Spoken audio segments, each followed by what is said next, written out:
Estou retornando para prepararmos algumas coisas para o nosso retorno ao Brasil, a Cuiabá, conforme a aprovação do Ministério.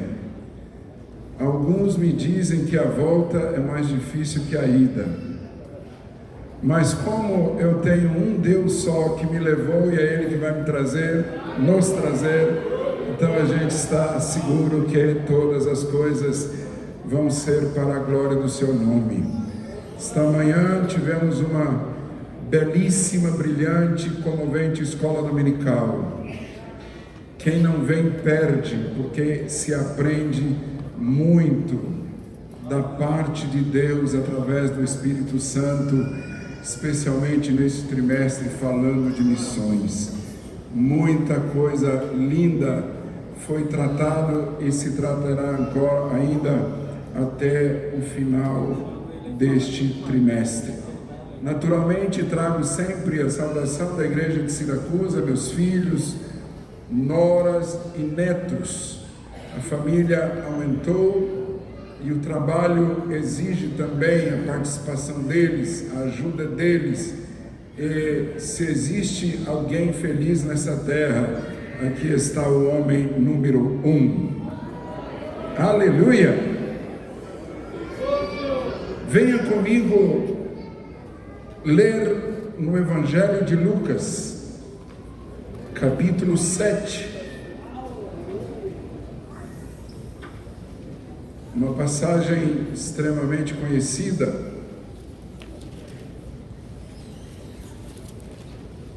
Capítulo 7 do Evangelho de Lucas, do versículo 11 ao versículo 17, o filho da viúva de Naim. E aconteceu, pouco depois, ir ele à cidade chamada Naim, e com ele iam muitos dos seus discípulos, e uma grande multidão. E quando chegou perto da porta da cidade, eis que levavam um defunto, filho único de sua mãe, que era viúva, e com ela ia uma grande multidão da cidade. E vendo-a o Senhor, moveu-se de íntima compaixão por ela e disse-lhe: não chores. E chegando-se, tocou o esquife, e os que o levavam pararam, e disse: jovem, eu te digo, levanta-te.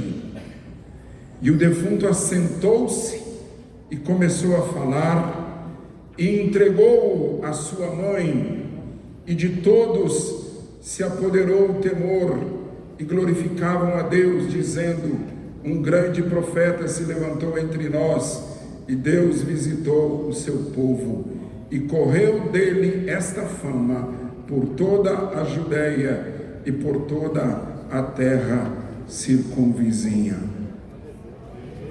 Naim, uma pequena cidade entre montes, muito próxima do Monte da Transfiguração, o Tabor.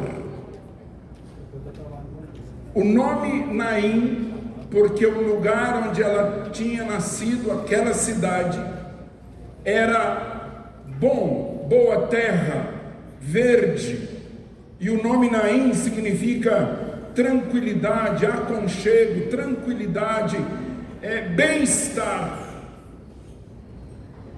E nós sabemos que morando em Naim, um lugar com estas qualidades, a desgraça, a dificuldade, o sofrimento era também possível. E nós sabemos que não é o lugar que moramos, não é o tamanho da nossa casa, não é o estilo da nossa vida que evita que nós afrontamos situações difíceis como a morte e um funeral.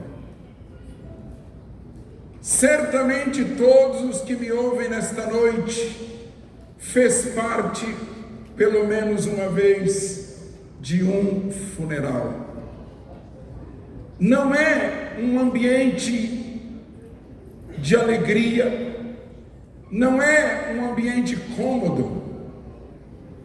Quando nós nos aproximamos de uma pessoa que deixou de existir, está ali para daqui a pouco ser conduzida ao cemitério, enterrada e voltar para a terra, são tantas as reações das pessoas com os familiares daquele que está morto.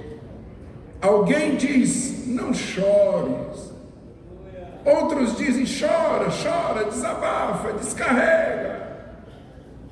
Por quê? Porque é difícil sentir o que alguém perdeu alguma coisa está sentindo naquele momento, especialmente uma vida. Este quadro é um quadro importante, porque um marido que perde uma mulher, ele é viúvo. Uma mulher que perde um marido, ela é viúva. Pais que perdem, filhos que perdem pais, eles são órfãos. Mas e pais que perdem filhos? Não acharam nenhum nome para ele. E eu deixo aqui o nome: é dor. É dor. Pais perderem filhos. Vamos dar este nome: é dor. E então, todos nós, como seres humanos, sabedores que este é o caminho de todos, como diz Josué, mas temos a dificuldade de admitir que a morte é algo que está para os viventes. Mas ainda avançando um pouquinho no contexto desta passagem, eu quero dizer que não são só pessoas que morrem. Muitas outras coisas na nossa vida morrem.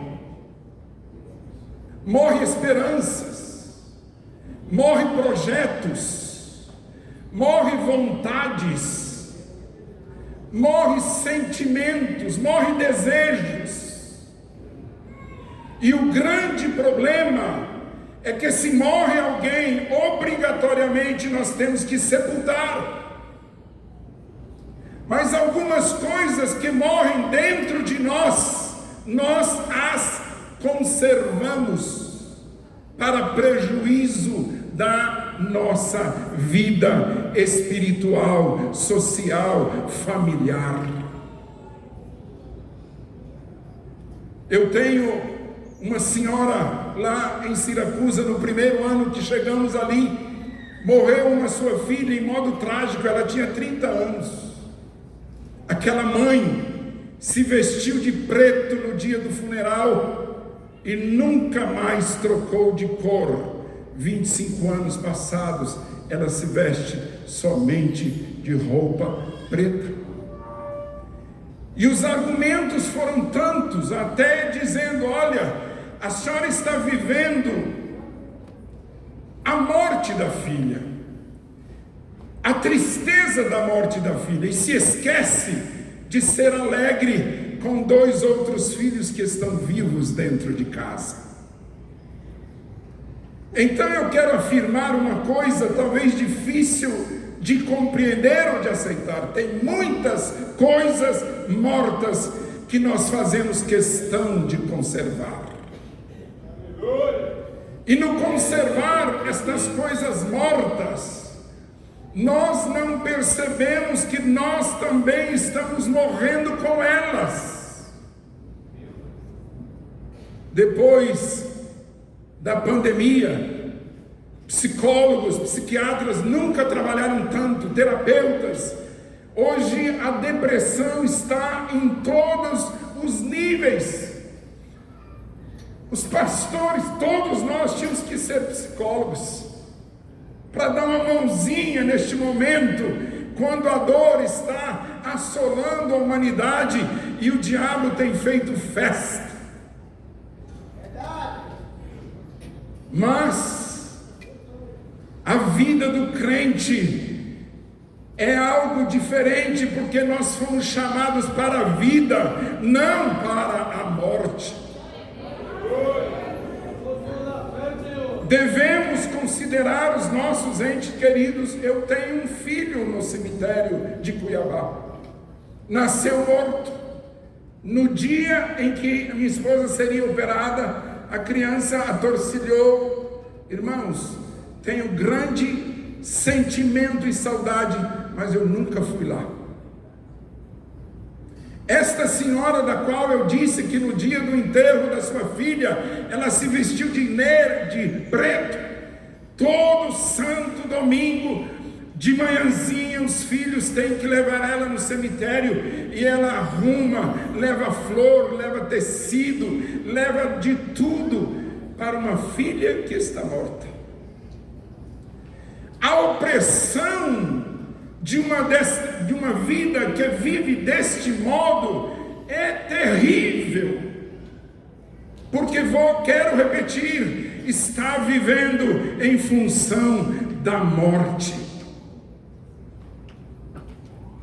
E é importante que cada um de nós comecemos a analisar, a pensar: o que é que eu perdi e virou morte dentro de mim? Pessoas nervosas estão sempre com uma resposta aguda na ponta da língua.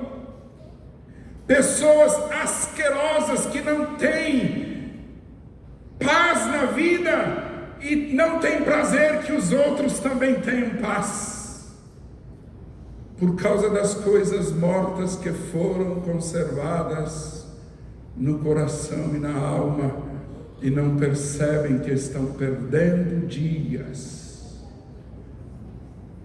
estão ficando doentes, transformando-se em problemas na sociedade, na família. Mas a Bíblia é algo glorioso. Olha o que está escrito. Primeiro, Jesus está vindo pela estrada com uma multidão. Ele tinha feito milagres em Cafarnaum, está passando, não era por acaso, quando aquele defunto carregado no esquife está saindo da cidade, porque o cemitério era fora dos muros. Tinha uma multidão que estava com Jesus e tinha uma multidão que estava com aquela triste mulher. Não sei quanto tempo antes ela tinha feito o mesmo percurso para sepultar o seu marido, porque a Bíblia diz que ela era viúva. Então ela estava lidando com morte. As coisas não estavam bem para ela. Porque lidar com morte, com morto, realmente não é coisa muito boa para ninguém. Não sei se alguém se acostuma. Tenho lá na igreja um enfermeiro padrão. Depois do primeiro ano da pandemia, trabalhando nos hospitais de Milão, ele teve uma crise terrível. Os médicos tiveram que mandar ele para casa e ele está até hoje lá. A gente ajuda no modo que é possível, porque dentro do hospital, com um número imenso de UTI, ele era responsável por desligar as máquinas daqueles que os médicos achavam que não tinha nenhuma esperança. E ele diz que chegava no hospital, já tinha lista, o número dos leitos que deviam ser desligados as máquinas, porque tinham outros na fila com um mínimo de esperança para ocupar aquele lugar. Ele ficou pirado, porque lidar com a morte realmente não é coisa fácil. Então esta mulher já tinha sepultado o seu marido, agora está levando o seu filho. Mas acontece uma coisa: mortos, tudo aquilo que está morto dentro de nós e ocupa lugar da nossa nossa vida precisa ter um encontro com Jesus Cristo, como esta pobre mulher teve naquele dia. E aqui está escrito assim: e vendo a mulher, o Senhor moveu-se de íntima compaixão. Grande Deus. Amados, íntima compaixão é muito mais do que ter dó. É muito mais do que querer fazer o bem. Pelo menos 5 milagres Jesus operou depois de ter íntima compaixão. Sabe o que é ter íntima compaixão? É abraçar e viver a dor do outro com quem você está tratando na oração. Grande Deus, aleluia. Eu me lembro, Jardim Paulista, um dia uma irmã chega com uma filha de 16 anos e ela estava com data marcada para o transplante do rim.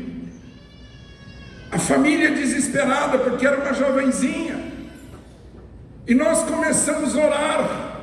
E Deus comoveu as nossas vidas naquele círculo de oração. E de repente eu me vi no espírito dentro do rim daquela menina. Foi uma coisa incrível. Conheci a doença dela lá dentro do seu rim. Foi assim, fração de segundo. Concluímos a oração. 3 dias depois me telefona a irmã: olha, nós levamos a filha e eles riram na nossa cara que a menina não tem nada. Qual rim que deve ser transplantado? Não seria esta a razão das nossas orações não ouvidas, porque está faltando compaixão íntima lá de dentro, compaixão por aquele que está sofrendo terrivelmente. E vendo-a, moveu-se de íntima compaixão por ela e disse-lhe: não chores. Possivelmente eu e você não vamos poder dizer não chores para muitas pessoas, mas Jesus pode. Porque Ele pode enxugar as lágrimas hoje, não amanhã, agora, neste instante. E chegando-se, ou seja, falou, olhou para a mãe e se aproximou do esquife. O que é o esquife? Esquife é espécie de uma maca de madeira com cabos nas pontas, onde 2 ou 4 homens pegava e o morto, que naquele tempo era enfaixado, como Lázaro estava enfaixado, irmão de Marta e Maria, e aquele rapaz morto estava em cima daquele esquife. Olha o que Jesus faz. Jesus toca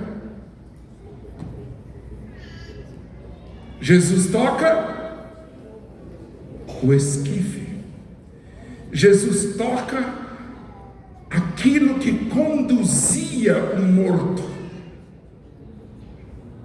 Jesus toca a coisa que estava conduzindo um cadáver para ser sepultado. Ele não toca o defunto, ele toca o esquife. Jesus quer tocar todos os esquifes nesta noite, todas as coisas que contêm o morto dentro.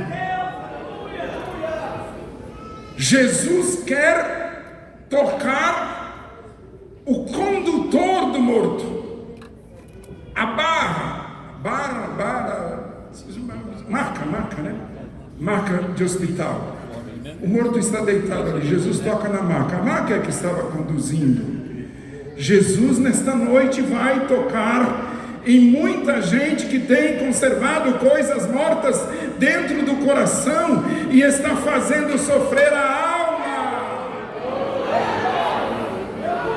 E não foi por acaso que Jesus tocou primeiro naquela madeira.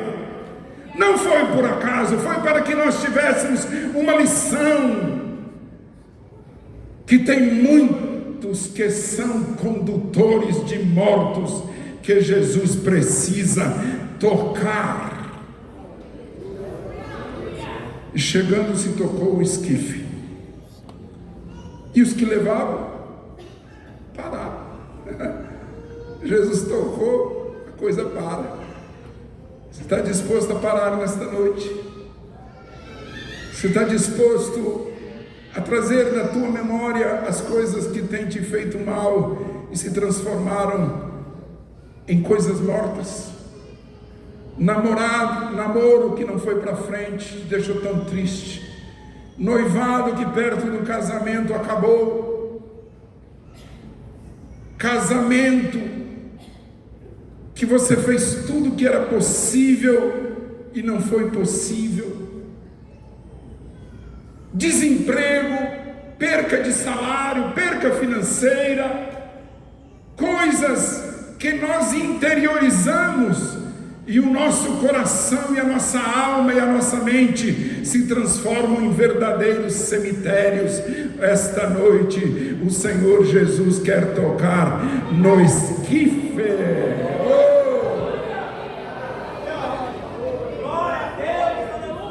E chegando se tocou o esquife. E os que levavam pararam. Não sei se o esquife tinha pés ou se colocaram no chão. Na verdade, ali estava alguém que precisava de ressurreição. Aí vejam bem, Jesus fala, não toca. Jesus toca o esquife e fala com o defunto. Jovem, eu te digo, levanta-te.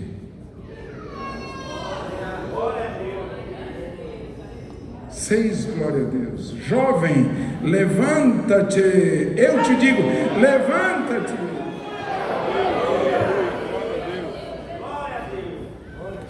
Aí sabe o que acontece? E o defunto assentou-se. Eu não sei por que ele sentou. A ordem de Jesus era para levantar. É porque às vezes a bênção de Deus é tão grande que a gente fica meio atordoado e não consegue ficar de pé imediatamente. Demora um pouquinho, passa alguns segundos, alguns minutos, para a gente acordar e dizer: é verdade, eu era morto e agora eu estou em pé, vivo. E o defunto assentou-se e começou a falar, e entregou a sua mãe. Aleluia! Que quadro maravilhoso! Eu quero imaginar o que aquela mulher sentiu, que aquela mulher pulou de alegria, porque ela recobrou as forças. A viúva já era mal vista, agora sem filho, pior ainda. Mas o Senhor Jesus colocou o seu filho em pé, para continuar abençoando a sua mãe e vivendo para a glória do Senhor Jesus.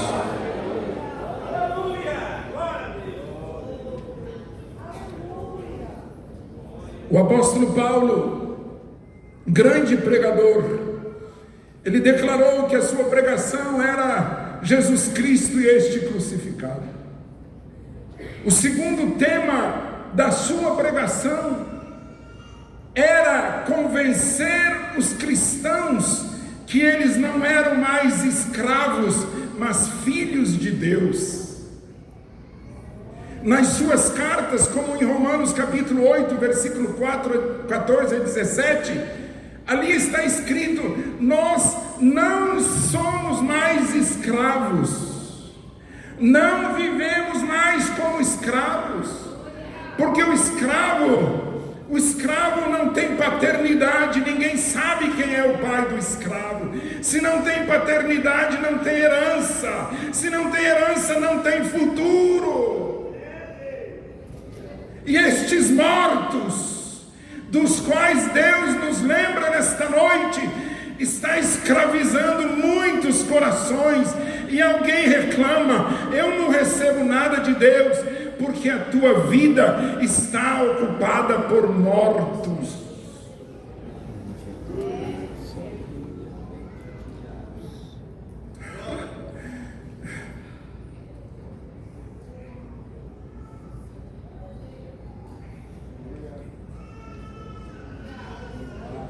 Jovem, eu te digo, levanta-te. Aleluia. Amados irmãos, o nosso Deus é um Deus que socorre. Eu tenho certeza que muitos aqui entre nós, eu por primeiro, lutamos para ser sinceros diante de Deus, mas tem situações que fogem ao nosso controle e à nossa força.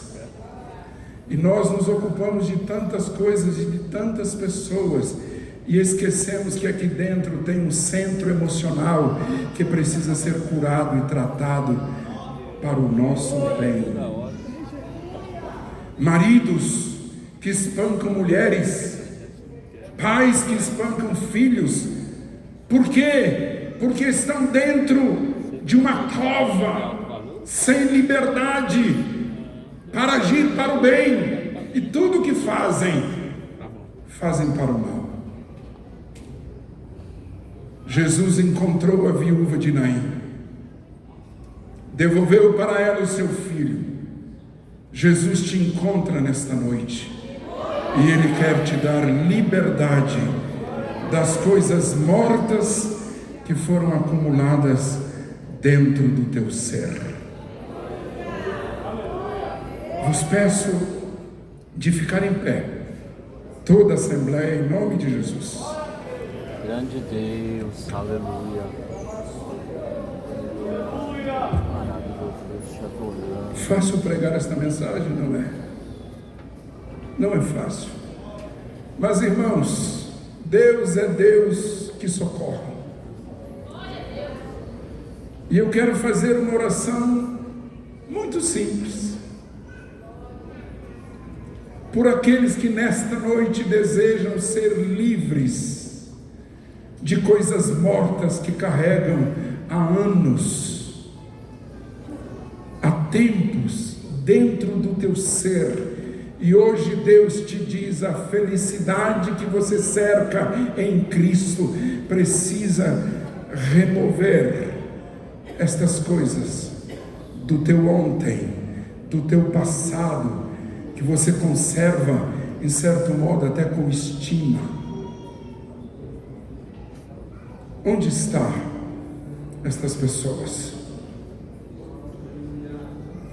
Pessoas que querem se libertar de coisas mortas conservadas dentro de si. Você não passa um dia, 2 dias sem pensar naquilo e sem sofrer por aquilo. Aonde você está? Ninguém vai te perguntar o que foi, o que é e o que deixa de ser. Porque do momento que você sai do seu lugar, Jesus, que ressuscitou o filho da viúva de Naim, sabe qual é a tua condição. O que dele morei, para ele são todas as coisas. O que dele morei, para ele são todas as coisas. De uma ofensa que recebeu de alguém que você queria muito bem. Esta ofensa entrou nos teus ossos e você se recusa à morte e não perdoar a pessoa que te ofendeu. e aquilo que está dentro de você está enferrujando os teus ossos, está corroendo a tua saúde. Quando você perdoa alguém, o problema não é a pessoa que foi perdoada, mas é você que recebe liberdade em Cristo Jesus. Venha e abandone esta ferrugem, este morto que está consumindo a tua saúde. Aqui estão irmãos e irmãs sinceros. Ninguém veio aqui na frente para se mostrar, para passear. Estão aqui porque foram tocados pelo Espírito Santo de Deus e receberão a liberdade. Os mortos vão embora, o coração vai ficar limpo. Deus bendito, aqui estão estas vidas. Aqui estão estas vidas, Senhor, que compreenderam a palavra, que entenderam, Senhor, que Jesus precisava tocar no esquife de cada um, naquilo que continha, aquilo que continha os seus mortos. Senhor, e esta transformação vem de Ti, vem do alto do trono da Tua graça, que os ama e que não vinha a hora de libertar-nos, porque aqui se trata de liberdade. Livres, livres, livres, livres, no nome de Jesus Cristo. Sejam livres dos teus defuntos e viva para a vida, porque para a vida nós fomos chamados no nome de Jesus Cristo.